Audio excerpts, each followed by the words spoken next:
पाठ 7 समास परिचयः। माता पितरौ महापुरुषः कृष्णार्जुनौ। ध्यान से पढ़ें। क ख धनेन हीनः वृद्धः अत्र वसति। धनहीनः वृद्धः अत्र वसति। अद्य मम माता च पिता च आगच्छताम्। अद्य मम माता पितरौ आगच्छताम्। महान् आत्मा यस्य सः गान्धी महान् पुरुषः आसीत्। महात्मा गान्धी महापुरुषः आसीत्। कृष्णः च अर्जुनः च रथे अतिष्ठताम्। कृष्णार्जुनौ रथे अतिष्ठताम्। क ख दोनों भागों में समान अर्थ के वाक्य हैं। क भाग की अपेक्षा ख भाग संक्षिप्त है। संक्षेप करके लिखना यानी दो या दो से अधिक पदों को मिला देना। इसके लिए बीच की विभक्तियों का भी लोप करके एक पद बनाते हैं तथा पुनः उसमें विभक्ति लगाकर नया पद बनाते हैं। इसे ही समास कहते हैं। हम ये भी कह सकते हैं कि दो या दो से अधिक पदों का मिलाना या संक्षेप करना समास कहलाता है। पदों को अलग अलग करके लिखने को समास विग्रह कहते हैं। पहले वाक्य में धनेन हीनः यह समास विग्रह है। इसमें दो पद हैं। पहले पद को कहेंगे पूर्व पद और बाद वाले पद को कहेंगे उत्तर पद। इसी प्रकार दूसरे वाक्य में माता पूर्व पद और पिता उत्तर पद है। दोनों को मिलाकर समस्त पद हुआ माता पितरौ। पूर्व पद और उत्तर पद में से कौन सा पद प्रधान है और किसका अर्थ गौण है, इसी आधार पर समास के मुख्य रूप से 4 भेद हैं।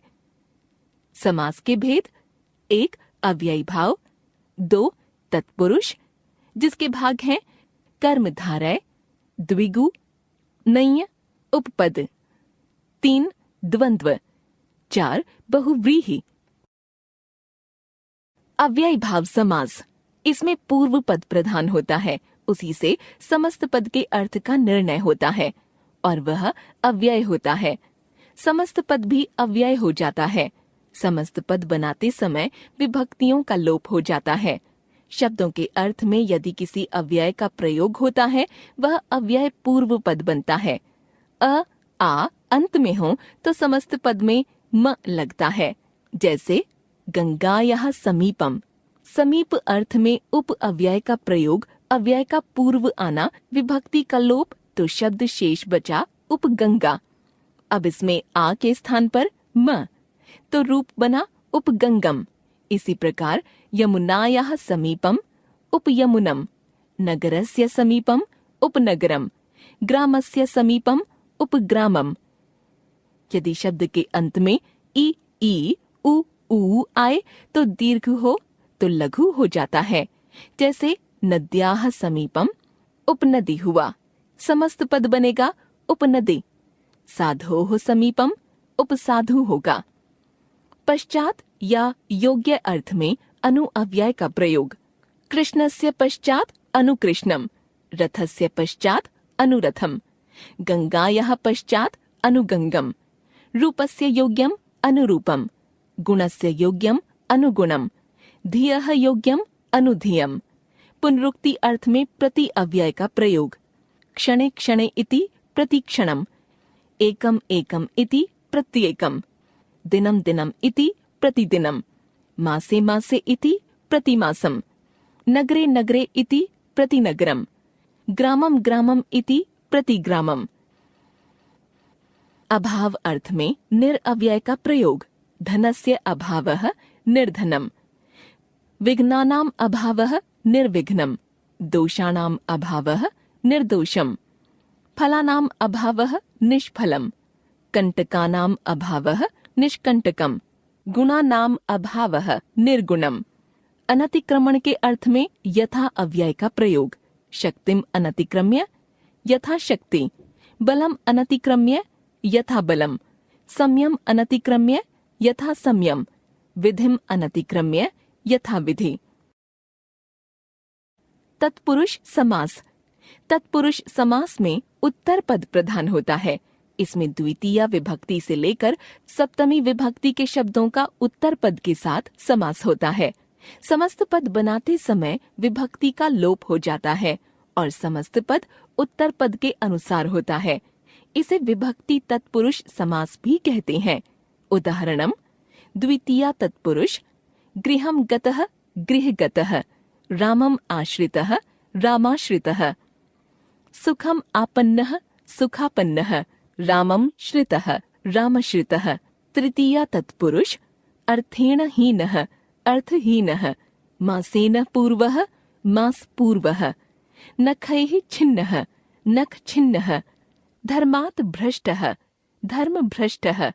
चतुर्थी तत्पुरुष भूताय बलिः भूत बलिः, पाठाय शाला पाठशाला, क्रीडायै सरः क्रीडा सरः, धर्माय दानम धर्म दानम। पंचमी तत्पुरुष चौरात् भयम चौर भयम, स्वर्गात् पतितः स्वर्ग पतितः, पदात् च्युतः पद च्युतः, दुखात् मुक्तः दुख मुक्तः। षष्ठी तत्पुरुष राज्ञः पुरुषः राजपुरुषः, राष्ट्रस्य पतिः राष्ट्रपतिः, देवस्य पूजा देवपूजा, विद्यायाः आलयः विद्यालयः। सप्तमी तत्पुरुष जले मग्नः जलमग्नः, कार्ये कुशलः कार्यकुशलः, वाचिपटुः वाक्पटुः, शास्त्रे पंडितः शास्त्रपंडितः। तत्पुरुष के उपभेद कर्मधारय समास, विशेषण विशेष्य तथा उपमान उपमेय शब्दों में जो समास होता है उसे कर्मधारय समास कहते हैं। उदाहरण विशेषण विशेष्य समास, नीलम कमलम नीलकमलम, मधुरम वचनम मधुर वचनम, रक्तम उत्पलम रक्तोत्पलम, जीर्णम उद्यानम जीर्णोद्यानम, कृष्णः सर्पः कृष्ण सर्पः, चतुरः बालः चतुर बालः, महान आत्मा महात्मा, चतुरा बाला चतुर बाला।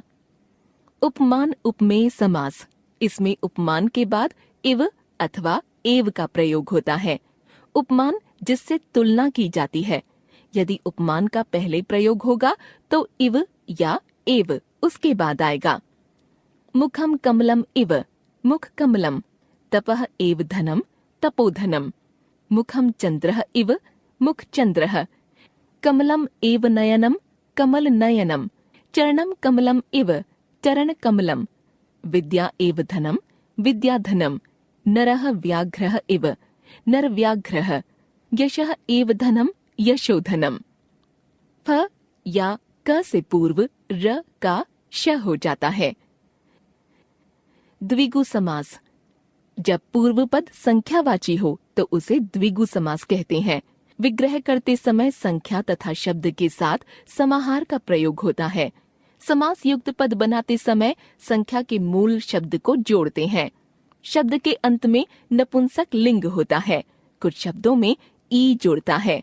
उदाहरण पंचानाम वटानाम समाहारः पंचवटी, त्रयाणाम लोकानाम समाहारः त्रिलोकी, शतस्य अब्दानाम समाहारः शताब्दी, अष्टानाम अध्यायानाम समाहारः अष्टाध्यायी, चतुर्णाम पथाम समाहारः चतुष्पथम, पंचानाम गवाम समाहारः पंचगवम, नवानाम रात्रीनाम समाहारः नवरात्रम। नञ् तत्पुरुष समास, इसके अंतर्गत न निषेध अर्थ में शब्द के साथ समास होता है। यदि उत्तर पद व्यंजन होता है तो अ हो जाता है, स्वर होता है तो अन होता है। उदाहरण न सत्यम असत्यम, न ज्ञानम अज्ञानम, न भयम अभयम, न सुंदरः असुंदरः, न उपस्थितः अनुपस्थितः, न आदरः अनादरः, न अन्तः अनन्तः, न आदिः अनादिः। उपपद समास, जब पूर्व पद के साथ धातु से बना कोई शब्दांश आए और क्रियापद को शब्द में परिवर्तित किया जाए तब उपपद समास होता है। उदाहरण कुंभम करोति इति कुंभकारः, वारि ददाति इति वारिदः, जले जायते इति जलजः, पयः धरति इति पयोधरः, सुखम करोति इति सुखकरः, भयं करोति इति भयंकरः। द्वंद्व समास। द्वंद्व समास में दोनों पद प्रधान होते हैं।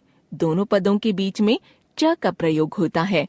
समस्त पद बन जाने पर संख्या के आधार पर द्विवचन या बहुवचन तथा लिंग का प्रयोग होता है। उत्तर पद के अनुसार ही लिंग निर्धारण होता है। उत्तर पद जिस लिंग का होगा, समस्त पद भी उसी लिंग का होगा। उदाहरण, सीता च गीता च, सीता गीते स्त्रीलिंग। रामः च लक्ष्मणः च, राम लक्ष्मणौ पुल्लिंग। कंदम च मूलम च फलम च, कंदमूल फलानि नपुंसकलिंग। कृष्णः च अर्जुनः च, कृष्णार्जुनौ। माता च पिता च, माता पितरौ। लता च रमा च, लता रमे। वृक्षः च लता च, वृक्षलते। रामः च सीता च, राम सीते। शीतं च उष्णं च, शीतोष्णे। सीता च रामः च, सीता रामौ। लाभः च अलाभः च, लाभालाभौ। बहुव्रीहि समास। जिस समास में पूर्व पद और उत्तर पद प्रधान न होकर कोई अन्य पद प्रधान हो, समस्त पद किसी अन्य के लिए कहा गया हो, बहुव्रीहि समास कहलाता है। विग्रह करते समय यस्य, येन, यस्मै, यस्मात् आदि बहुव्रीहि समास में पदों का प्रयोग होता है। उदाहरण, पीतम अंबरम यस्य सः, पीतांबरः। नीलम कंठम यस्य सः, नीलकंठः। श्वेतः वर्णः यस्य सः, श्वेतवर्णः। दश आननानि यस्य सः, दशाननः। चत्वारि मुखानि यस्य सः, चतुर्मुखः। चक्रम पाणौ यस्य सः, चक्रपाणिः। ध्यातव्यम, स्वरों का उच्चारण बिना किसी वर्ण की सहायता के स्वतंत्र रूप से होता है। मुख्यतः पद की प्रधानता के अनुसार समास के 4 भेद होते हैं। पूर्व पद प्रधान अव्ययी भाव, उत्तर पद प्रधान तत्पुरुष, दोनों पद प्रधान द्वंद्व, कोई अन्य पद प्रधान बहुव्रीहि। जहाँ विशेषण विशेष्य तथा उपमान उपमेय का समास हो, वहाँ कर्मधारय समास होता है। जहाँ पूर्व पद संख्यावाची हो, वहाँ द्विगु समास होता है। यदि पूर्व पद निषेधात्मक हो तो नञ् तत्पुरुष होता है। समास होने पर विभक्ति का लोप होने के बाद यदि संधि संभव है तो एक ही समस्त पद बन जाता है।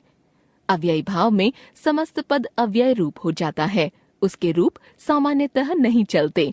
बहुव्रीहि में कोई अन्य पद प्रधान होता है जो दोनों पदों में स्पष्टतः लक्षित नहीं होता।